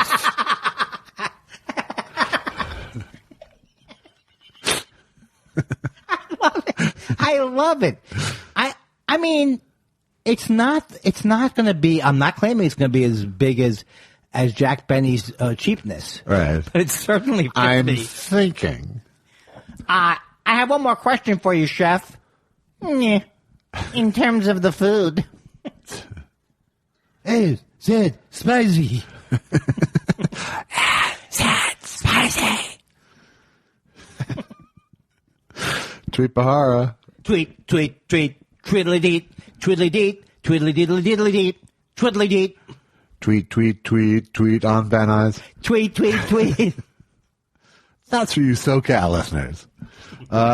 Tweet says, I've been a vegetarian for 30 plus years, so I don't know from corned beef. What does the corned refer to? Oh, I don't know, but I'll tell you 1 second that I would bet my money. I would bet my life, not my life, but I bet a lot of money that you do know what it means. I think I do. I believe it referred to the corn-sized pellets of salt that it was originally made in. Wow. I don't want, but that sounds right to me. Why would I doubt it? But you heard, it's not just that you're guessing. You've heard something. I believe that's what I heard. Have you made a corned beef on the grill? No, I have not yet. yet. No. It doesn't work that way. Oh, you said you might. That might be the first thing. No, I was thinking about smoking it to make fake pastrami. Ooh. Do they make smoked corned beef? They do. It's a thing. Yeah. When are you going to do one of those turduckens? Well, I have my own recipe, as you know. It's the goose stuff with the pheasant, stuff with the duck, with the with the yam and shellfish stuffing. Is this a joke or is it real? It's the go fuck yourself. Why do I have to be present for that? Can't you put that in later? $50. I'm going to get $45 and $30. Tweet Bahara also says, Josh, most impressions have a, quote, tuning phrase. Do you use tuning phrases for yours? I don't even know what he means. Well, I think it's like I'm Cary Grant is kind of how you get into it, you know. I mean, honestly, it's not like I'm only an impressionist on this show. So, no, that's not true. You're an impressionist. I'm really not. I don't agree with that. How many people do you think can do what you do? But, you know, Lionel Barrymore, yes, my tuning phrase is, you once called me a frustrated old man. You have a good ear. You know, for Vin Scully, it's apparently he thought it would make him a big man. Anything but. For Huel, it's, that's fantastic. For Dr. Joseph Mengele, it's Dr. Joseph Mengele. Dr. Joseph. James Mason, I can now go right into James Mason no matter where. See, I try. I think I can do it. Jose Feliciano, I need to go in with hee-haw. That is it. Foster Brr, the funny drunk guy. You know, whenever they would do that, most impressionists in the old days would say the name of the impressionist, of the person they're doing it after. I'm Cary Grant. Judy. Cary Grant, everybody. That's what they would do. Cary Grant, everybody. Keep it going. Not for me, but for Cary Grant. Hodgson had a hot habit of doing that in Cinematic Titanic, and whenever he did an impression, he would back announce it. Chris Olson, from the first question, says, loved all the needle/injection talk from Test Show 111. Almost choked on my matcha pastry when Josh gave Andy an injection of irony. Just wondering if you guys ever blew pop stands as kids. Let's blow this pop stand? Yes. Well, I have used. Oh, Susan's family says let's get out of this tub of blood. I like that. I like that one. That's awesome. In fact, let's quit this tub of blood. I've heard blow this pop stand. My dad would say it. Occasionally you'd hear popsicle stand. Let's blow this pop stand. I don't like these. Let's make like a something and do that. Let's make like a thing and a thing. Yeah. Why don't you make like a bird and I obviously don't have the example. And fly away. You can't think of one example. Make like a banana and split. And make peel. like a tree and leave. See? This is why you write comedy. And I get a lot of energy going. You know comedy shapes. Yes. Why they call the food? Jordy wants to know, hi guys, did you watch any horse racing themed films to prep for your roles in The Fiddling Horse? No, but we did go to Santa Anita to watch a couple of horses die. I was edgy with my edgy horse joke. Another horse died there yesterday or something. It? That's not funny.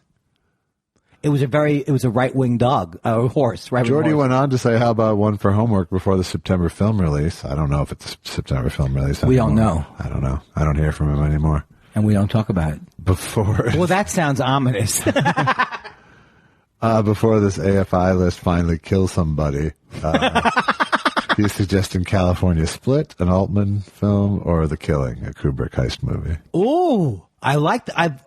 What about The Killing, and what was the other one? California Split. I've seen neither of those movies. Okay, so let's keep I don't want to say put Are a you pin in keeping it. a big running list on random scraps of paper? No, but this will go somewhere. Okay. What's the other one? The Killing and... California Split. That sounds like it's goofy. I'm dubious of an Altman movie I haven't heard of. I'll just tell you right off the bat. That's true. But, Because if it's an early film, he may have not been as good at what he did, and sometimes he underlapped. His dialogue underlapped. Folks, I know when a legitimate laugh. That was legit. That was legit. That was totally legit. Mark Thompson says, have either of you done sets on the 4th of July? How are the Independence Day crowds? Is it hard to be heard over the fireworks displays? I never have. I have. I've done You're in the middle of a daytime run. festival kind of shows before. Oh, that sounds bad. It wasn't good. I remember once there was something where he had done, Scott Hansen being that he had made some car dealership thing, so we were literally doing stand-up in the back of a pickup truck at the outdoor mall place where the comedy club was. It is amazing how that one of the ways to promote comedy is to put it in shameful situations. Why don't you do it on a truck that's running down the road and the hay catches fire? You hop off and do it. Do it on a hayride. Do it on a hayride. Look, they're going to be working in the fields till late. You go over there and you do the comedy. Aisha Farhood says, Andy, what are your favorite things to do/see in Montreal besides JFL comedy shows? Well, I'm kind of a basic tourist in this way. I go right for the things I've seen before. So I go right for the drugstore, right for the two great bagel places, which is the Fairmont and St. Viator's. And then I always do smoked meat at Schwartz's. I always try to get a French-style meal. And I'm actually interested. There's a place I think it's called Joe Beef. And this guy, Joe Beef, he has a couple of restaurants up in Montreal, and they actually but they were kind of very decadent kind of food. So I tend to want to do more food stuff, but I've never gone. Old Montreal is great. I love going into Old Montreal, but I don't tend to do much of any of that stuff anymore. Isn't Joe Beef how you do the impression of the guy from Joe Beef? Shannon Norman says, I found this in a record shop in Pittsburgh and thought you two fellas would enjoy a look-see. And, of course, it's Foster Brooks Live in Las Vegas. I wonder how many... Is it an album? Yes. I wonder how many albums he had. Well, we can find out.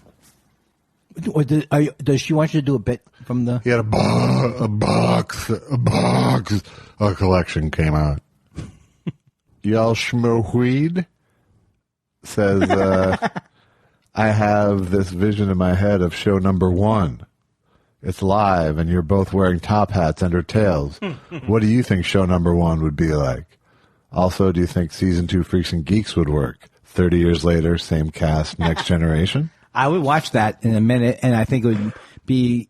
You're almost setting yourself up that a classic show won't work if you do it 30 years later in a way, right? But then Fuller House comes along and disproves proves all that wrong. Were there any plots of Fuller House where she tries to get one of her kids into college on the rowing team? Wow, I would have never made that connection. I'm considered to be very inside. I don't go with the usual bits. Season 2 Freaks and Geeks, I don't know. I think you'd have to go with the new cast. I think you'd have to do Next Generation instead. You'd do something from the 90s, maybe. But I think if people I would love to see Sam Levine back. Oh, we'd all love to see them back, but we can't afford to get them back. Well, we can afford Sam Levine. Yes, it's Sam Levine. And the teacher. He's the teacher now. He's the teacher. Right. And you're telling me that Gruber won't do it? Yes. No, Gruber's in. Thanos? Thanos is in. Linda Cardellini? Nope. That's exactly what she doesn't want to do. She might want to. She has great feelings about that show. Everyone who worked on it did. It was one of the great... I just did an interview for TV Guide today about an episode that I wrote. Cool. Which episode was it? Beers and Weirs, which was the first post-pilot episode, which I co-wrote with Judd. Beers and... Weirs. Oh, Weirds. Weirs. That was the last name of the family. W-E-I-R. Ah. I think of Bob Weir when I think of Weirs. I think Paul was thinking of Bob Weir when he wrote the name. If you quiz me on the last name of most people on the show, I think I would know Jed Clampett, and Andy Taylor. But I think I would start to lose last names. What was Bob? Maybe it was Newhart. What were the Brady Bunch's last name? Isn't that the joke? That's the joke. I mean, it's not much of a joke. Okay, just stick with it. It's going to be over soon, and we'll all feel better. I'll go home. We'll pre-order Josh's album, and have a good day. Yay! Endless Michelle Hellstrom says, heading to the Burbank IKEA to grab some cheap housewares.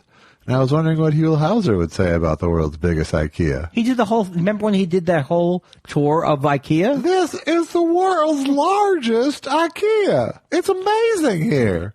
There is furniture as far as you can see, and then somebody comes up and tells me there's meatballs too. There's actual meatballs upstairs in the furniture store cafeteria.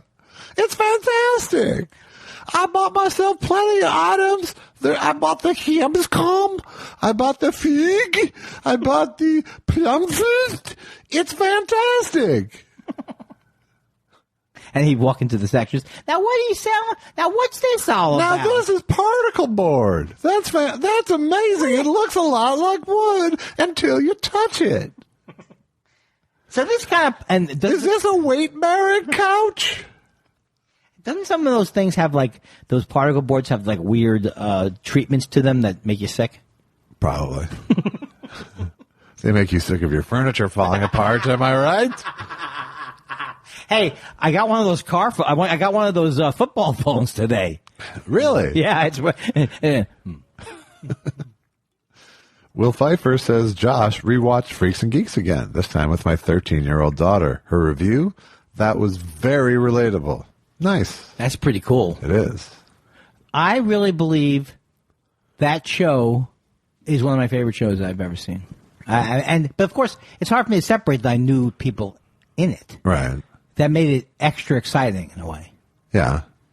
And first of all, I was always in love with Paul Feig.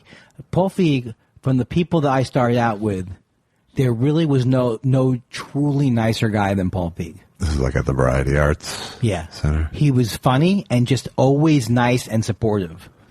That's why he became my first friend in L.A., too. You know who else was like that? David Higgins. Talk about a guy but warm. Who's got your back, who's not going to needle you. No, it's an actual knife. It's not a needle. No, that's not true. No, he's not a betrayer. No, he's not. He would not stab. He will only stab you in your front. He'll punch you in the arm. He probably didn't punch you because he knew you would respond. Yeah, that would have been foolhardy. Mad City Architect says, Josh, with your new barbecue love, have you watched any of the Aaron Franklin series of PBS and YouTube? He breaks it down like a magician explaining his tricks.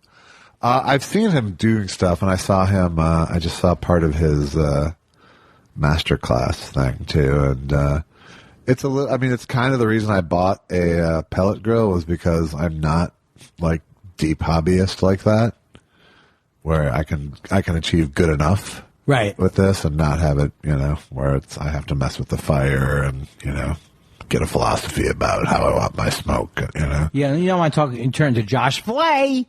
Right. But his barbecue looks really good, I have to say. Franklin's does. I don't, like I said, I wouldn't stand in line 3 hours for any food, still. really. But it looks good. And I'd sure like to go there on a slow day. What is top notch about it, though, when you see it? Just like it's got all the... It's just. Is he also huge, too? No. Oh. No, he's not. All right. My penis is. Was Andy tired? I think he was. I think he's getting younger. My penis He's getting younger. I don't want his... Do you know that Susan and we watch the TV, and every time someone says subpoena, we say, he said subpoena. We say it, what is that? What's that show that did that? Law and Order? No. The show Beavis and Butthead style. Okay. He said subpoena, and we laugh like it's the first time we heard it. All right. Oh, I've recommended this to you before, and I recommended it to you even more. Mike Judge's animated histories of musicians. It's incredible. Oh, I saw those. Oh, and didn't you love him? Yeah. And he just did one on George Clinton. That was great. Yeah, I saw that whole funk season. Oh, God. I just love that show. He's great. He's a very talented young man. I think good things for him. Yeah, it's a good. I can't remember what it's called, but it's a good series. Tales of the West or something like that. Something like that. Yeah, Not sorry. the West, but It's like Tales from Superstar the Tales Road of or the something. Yeah, Tales from the Road. Dan Wade says, "Hey guys, a Bill Hicks question. I understand that some comedy doesn't age well, but his take on David Koresh always makes me squirm. Do you think he would have toned it down if he had lived to see McVeigh?" I didn't see that. I have to see it and report back. I don't remember his David Koresh stuff, but just at its face, I would say no, he would not have toned anything down based on external pressure. I know, because he does the thing. I mean, I could never do a bit like he did about how could the Mark David Chapman, you know. I mean, he might have decided something was in bad taste, but it wouldn't have been. Right. It was Hinckley. It wouldn't have been external pressure. Like no, that would have been external pressure. But like he did that Hinckley thing about someone doing. Jodie Foster. Yeah, and he goes, I wouldn't, but maybe for Phoebe Cates. So I could never do something like that, but it was very funny. Right. I just found a few Bill Hicks videotapes that are like club sets and things from like cool from the 80s. I don't know how I got them, so I don't know how rare they are. You should sell them online. I might. No, shh, don't talk about it. Oh, I'll tell you later after the show.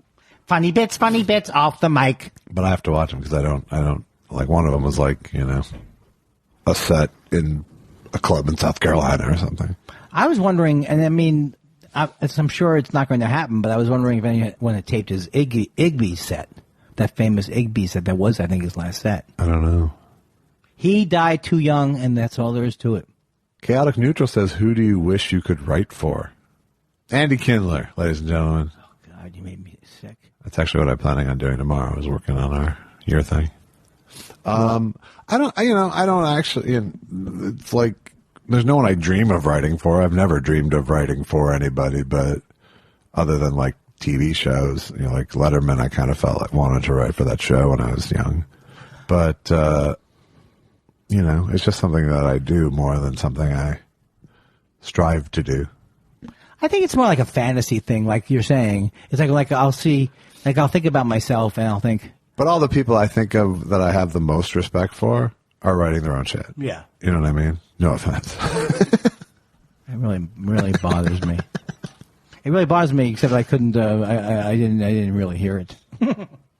Yeah, I can't think of it that way. It's more like I'd like to make them. I don't know. I rarely think about it. I mean, there's people I guess I would like to do a project with. That's more what it is. I think that's what it more is. For, you know, I would like to write with more than write for, but I guess that's semantics. But I don't know. I mean, there's plenty of people who I'd love to work with. Just because, I'd like to. Curious. Yeah. I'd like to work with Beyonce. I think that's a natural. I mean, that's gonna happen. That's and just why do I want to do it? That's just a matter of time. Well, of course, you can't keep two people like us apart. No, exactly. Oh, you said Beyonce. I thought. What did you think I said? I thought Ernest Borgnine. Yeah, I was going for something. I don't know. Did you see Roseanne and Dice are touring? Oh, I'm gonna write that down. Are you kidding me? No. That has got to be not just politically incorrect.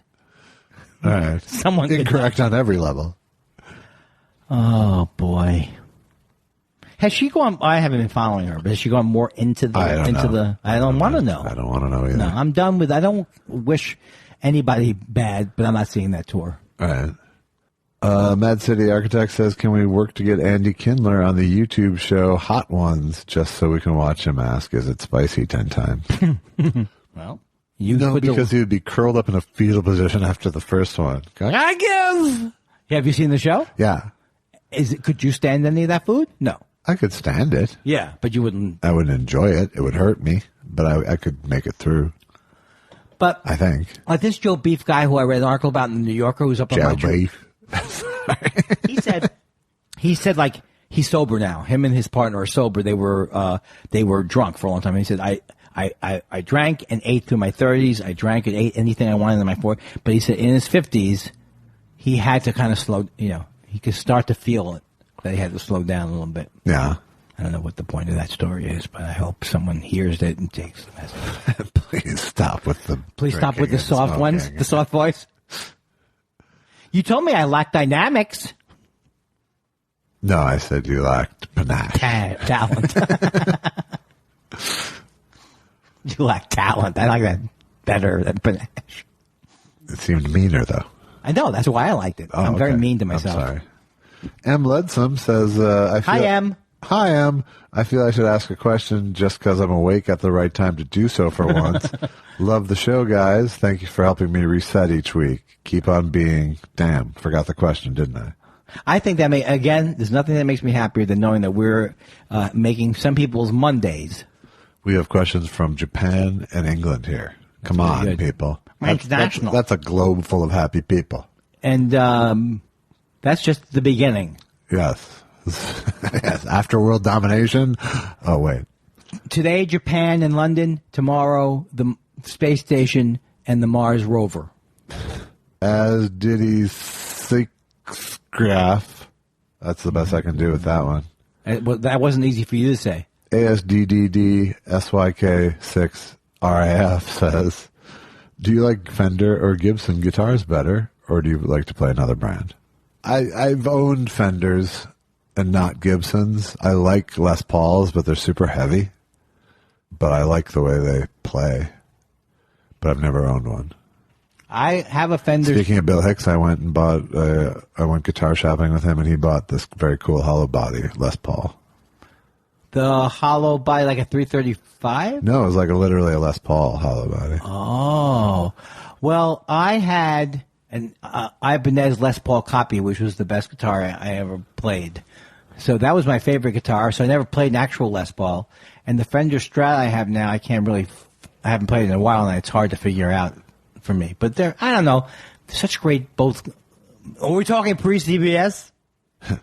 But I also play acoustic guitar, and I don't think they come into this. Gibson make acoustic guitars or not really? They make okay ones. Yeah. I think Gibson has That's what John Lennon played. Oh. They have a sound that a fuller sound, I think. But Gibson Les Pauls do? Right, but I'm basing it on my Ibanez copy. Right. Stand By Your Man says, I haven't watched the Karloff version of Arsenic yet since the Grant version was such a slog. I am most of the way through His Girl Friday and have to say I'm with you, Josh. Don't really care for Grant as a comedic actor. I'm with you. I'm with you. I'm not a huge fan myself.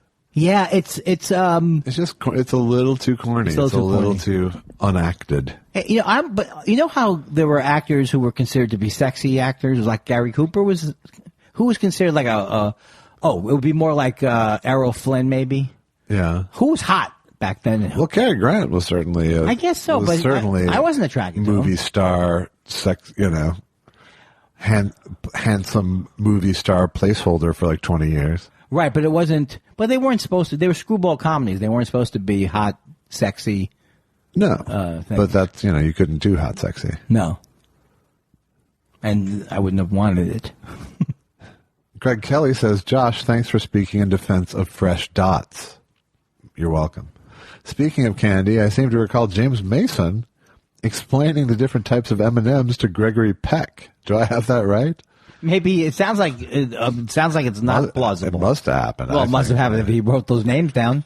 Hello, Gregory. I'm at the store, and I know you want M&Ms, but there seems to be a variety of them here. Perhaps I can talk you through them. Okay, please do. All right. Well, we have plain, and then we have a peanut, it seems to be. And then there's pretzel. There's pretzel M&Ms. And then there's almond M&Ms. There's really way too many forms here. Can you make a choice for me? Well, I'd love to make a choice, but could you describe more packages to me? Well, there's fun size. There's king size. There's king size pretzel M&Ms. There's fun size pretzel M&Ms. There's king size peanut. All right, I'm done. I liked it when you were in such a rush to get back to the other guy that you dropped the voice in the last couple of words. Yeah, it wasn't. Transitioning over the. It's hard to do Gregory Peck on a phone. Who was Mengele again? Was that Gregory Peck? Yes. And he played Mengele, really? How did it sound? I'm Dr. Gregory Peck. Bobby. Enlightened Misanthrope says, I'm currently watching Ishtar.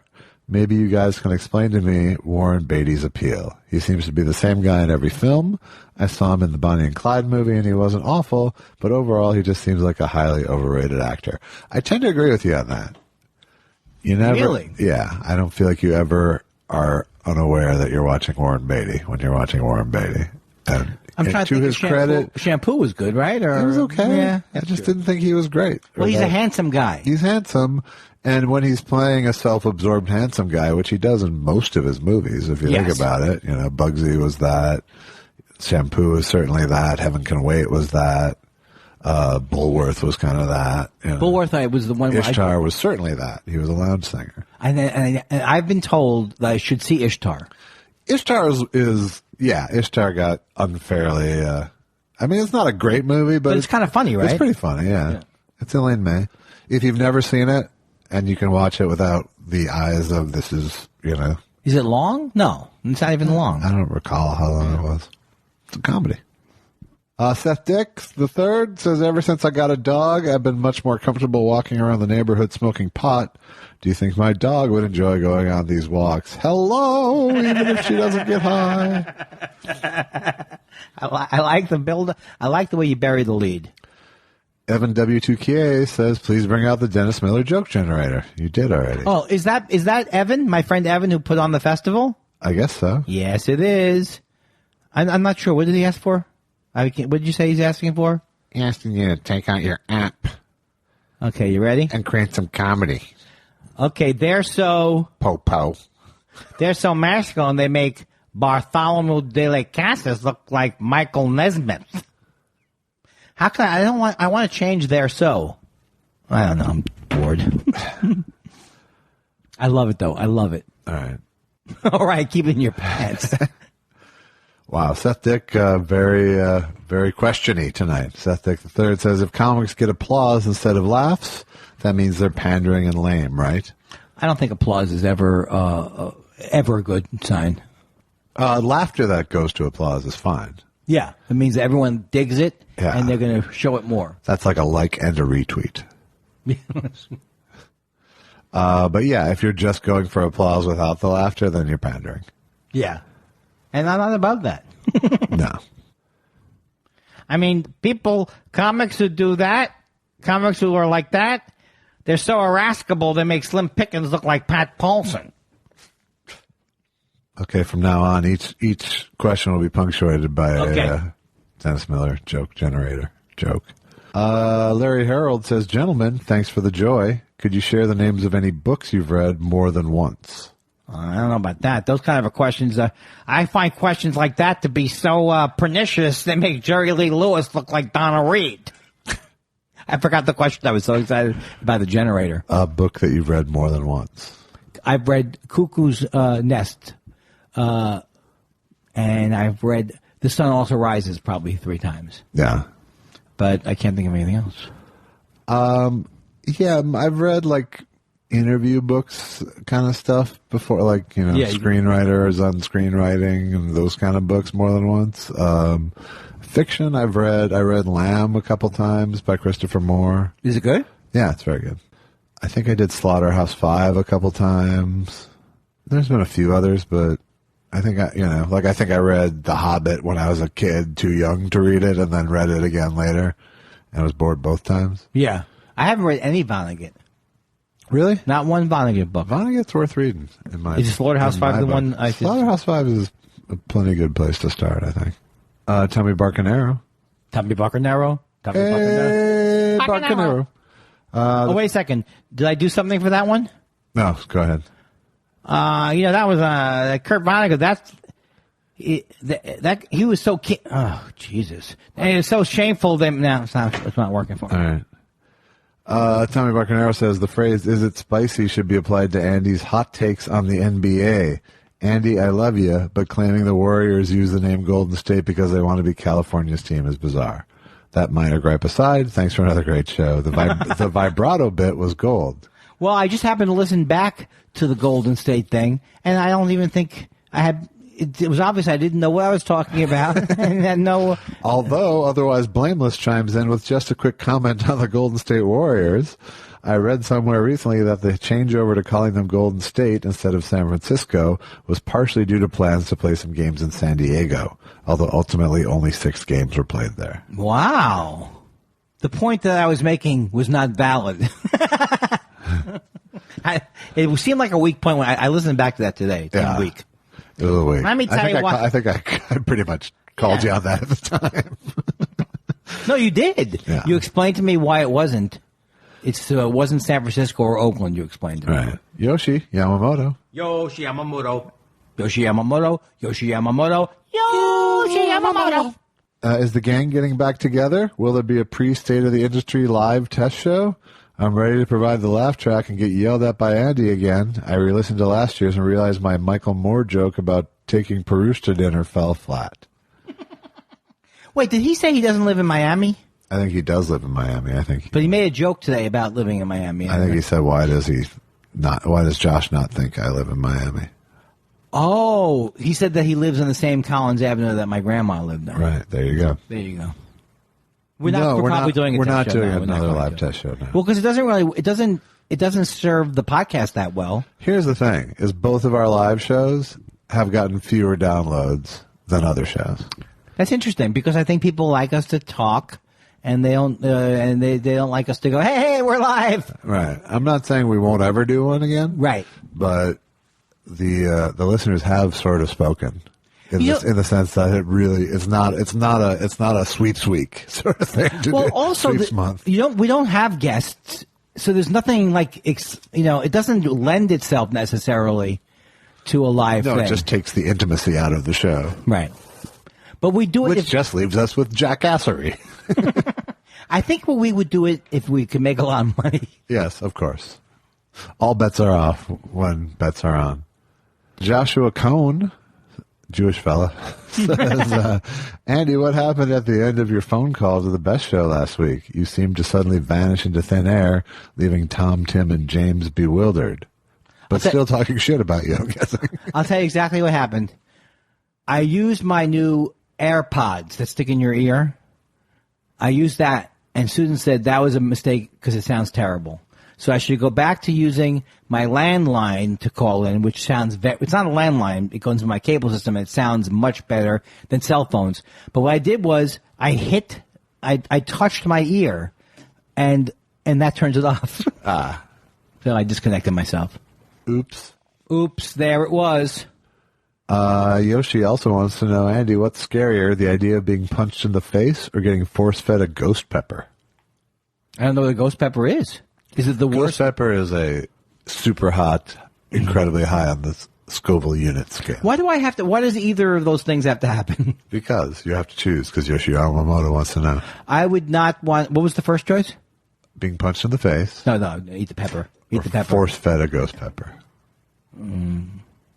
I think you could go for the face punch. Well, I'm not going for it. No, you have to. I'm choosing. No. In fact, they're both here right now. Okay. I cannot go with a face punch. Give me the why? I'll voluntarily eat the fucking thing. Okay. The ghost pepper. What's the matter with people? Can't you just is everyone's pepper shaker broken? You put a little pepper from your pepper shaker on your food. And you don't have to explode your food with the world's most destructive pepper. You're gonna ruin your stomach. Oh, wasn't convincing. It's actually the spirit of a pepper. What do you mean? It's a ghost pepper. I had a dream once where I saw a ghost pepper. Really? Oh, a very hot thing. Is that a Forster Brooks like he's like scared of a ghost and that's what happens? It's a good girl. God, we are really.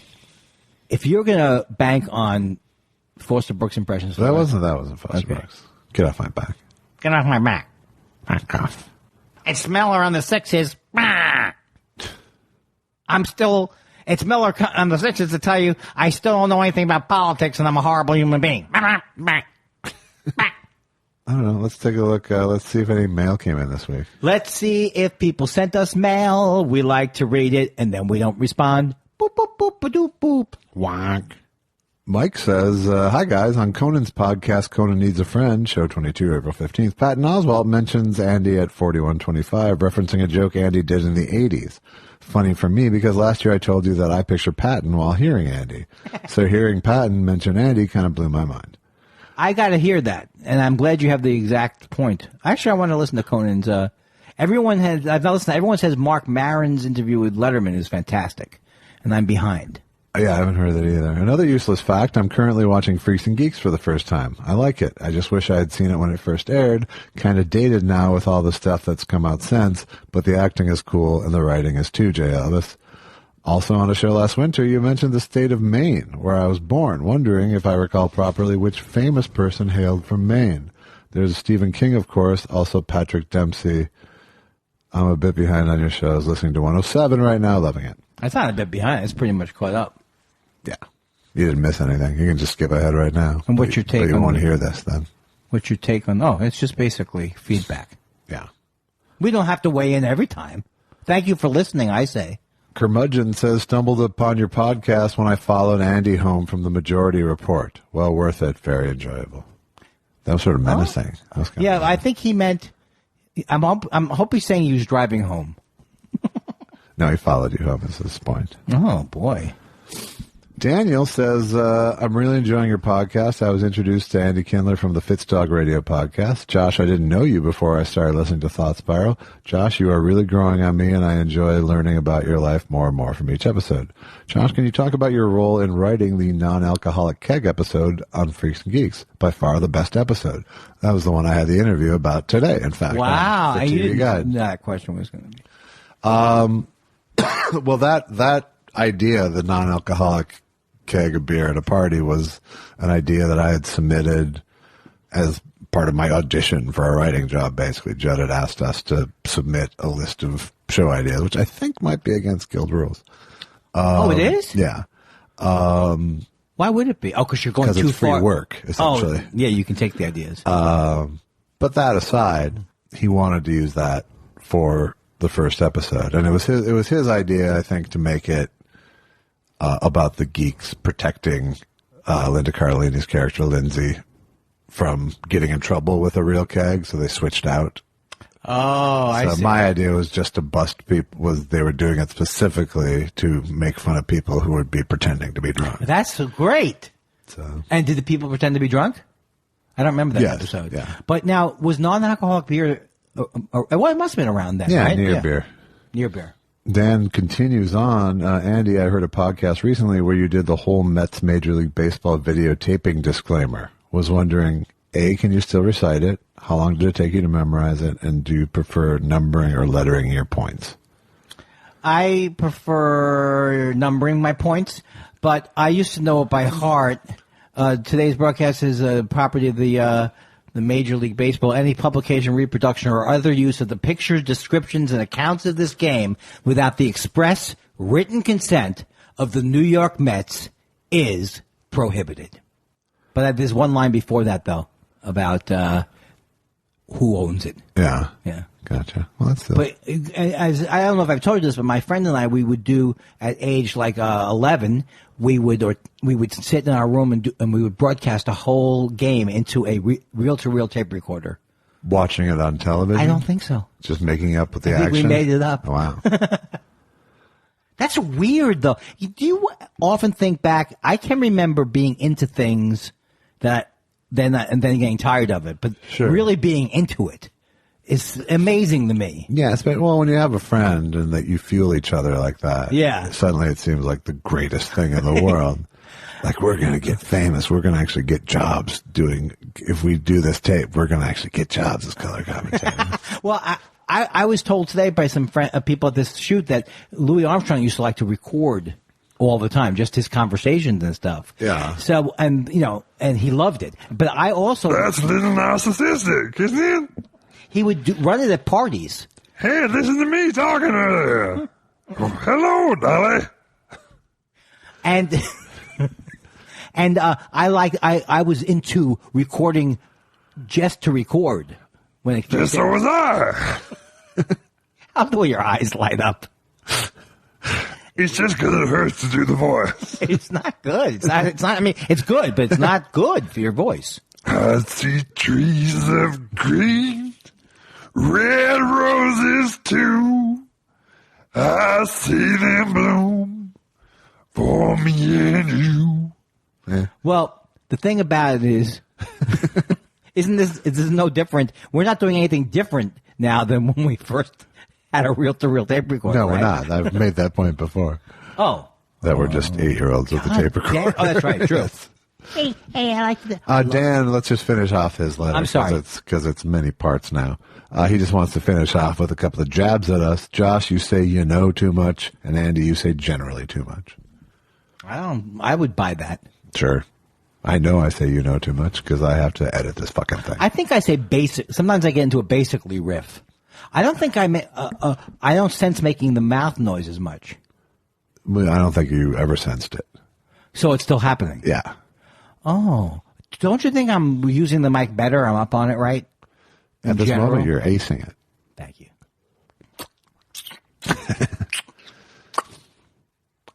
Jason says, I was listening to Talk Show 111 and was both perturbed and amused to hear my man Godfrey get rejected sight unseen for the second time. All right.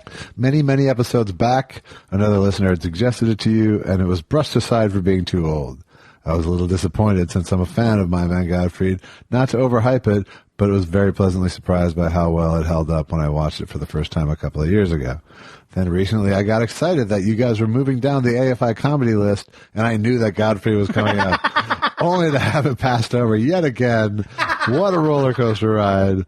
Anyway, I love the show. Hope you guys circle back and give it a watch. I want to circle back. Not now. I fully intend. Planned, yes. I just needed a screwball break. Not that To Be or Not to Be is a screwball break, because it's still a screwball comedy, but there's Nazis in it. I didn't realize that in this episode of Columbo that I've probably seen 10 times, he's a Nazi. Yeah. You'd think you would just assume that each time you watched it. Justin says, Andy and Josh, just wanted to say thanks for the podcast. It's always a fun way to pass some time driving here and there, and I look forward to hearing it every Monday. Andy, I loved your work on Dr. Katz and home movies very much. I'd love to catch you the next time you play Toronto. While you guys, that's our third country of the evening, by the way.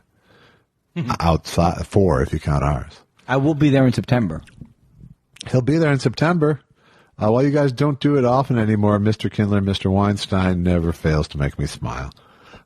We have to bring it back for a special. Yeah. We'll bring it back in a forced and sad way. So. It'll be like when it starts, there'll be something like, Mr. Weinstein, come in here. I would like to have a word with you. Yes, Mr. Kindler? Well, the word I want to have is... Tomato. I do like the sound of it, though. It always sounds like it's going to go somewhere. Mr. Weinstein, I insist. That's a different sound. Mr. Weinstein. Mr. Weinstein. Thank you for coming. See? I can't do voices well. I can't do voice well. I'm trying to come up with a new voice. Well, you guys, okay, I appreciate your honest and open discussions, and I always enjoy hearing your thoughts on music. I myself am a singer-songwriter and love the Beatles, Dylan, etc. I'd love to send you both a copy of my new album, Staring at the Sun, which drops June 28th. CDs are still a thing, right?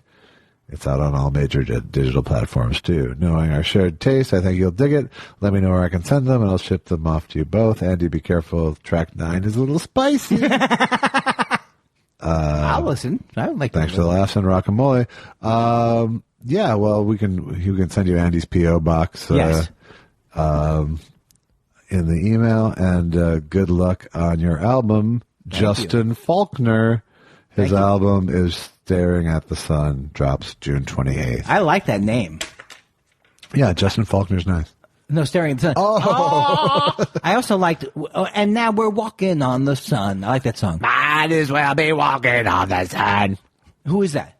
That's Smash Mouth. Because you made it sound like it was the guy who died, Redbone. You might as well be walking on the sun. Instantly attractive. It ain't no joke to say you're bad as old a birdie, bitty, holy, holy,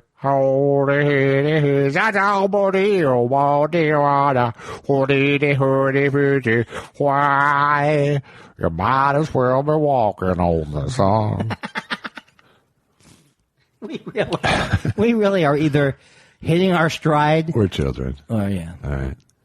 So Andrew from England wrote a review of us on English iTunes. And since we won't see that, he decided to send us that. Do you want to hear his review? All right. 5 stars. Yay! Boom, 5 stars. Oh, you want more, baby? Boom, there you go. 5 more stars. Oh, if you love the feel of, and let's not mince our words here, old Jews talking, then this is the podcast you're looking for. Josh is a wonderkind, hanging out with older dudes his entire life. His maturity is rubbing off on Andy, who clearly has made major steps himself in the last few years. I don't claim to know anything about these guys on a personal level, by the way. I just surmise what we can hear from all the weekly delight. His need for Josh's approval is so utterly adorable, and I'm sure it's more complex than this little 2-hour window a week is making it seem, but to put it simply, it's a beautiful friendship. This podcast shouldn't work. People who don't get it really look down on us T-spiralers. They think we're off our heads. I'm sure Andy and Josh are pretty perplexed themselves. I just know, whoa, Blowhardy's about to exert himself, I think. His presence has already been felt. Gulp. That Monday wouldn't be the same without that feeling when I remember the new thought spiral is there. Yes, I used to listen on the bus, but now I go in for a little deferred gratification, waiting till lunchtime when I nip out for coffee and a sandwich. It's perfection. Thought spiral is magic. Yes, I take a 2-hour lunch on a Monday. This is a long review. I could never listen on another day of the week. That would be crazy. We forget about the magic of Blowhardy, the podcast. I can just listen to these guys over 5,000 miles away, talking in what is a deceptively well-edited show to each other roughly 7 days ago. Hey, way to explain a podcast, Shakespeare. All right, that'll do. Ta-ra. Perush, you never call me anymore, baby.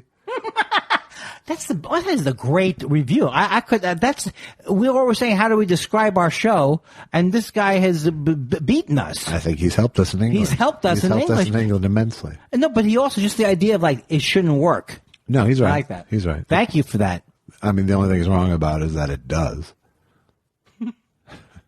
What? It does work? He's wrong that it works. Oh, yeah. He thinks it works and that. It shouldn't work. And it doesn't, is my point. Andrew says, last week I found myself in a New Orleans hotel with my wife, or 2 9-year-olds, and a lights-out bedtime way. Oh, no, not or 2 9. My wife or 2 9-year-olds. That's weird. I don't know. Why was that at me? Sounds like a fun there. Last week I found myself in a New Orleans hotel with my wife, our 2 9-year-olds, and a lights-out bedtime way earlier than necessary, considering I couldn't travel with weed or a vape pen.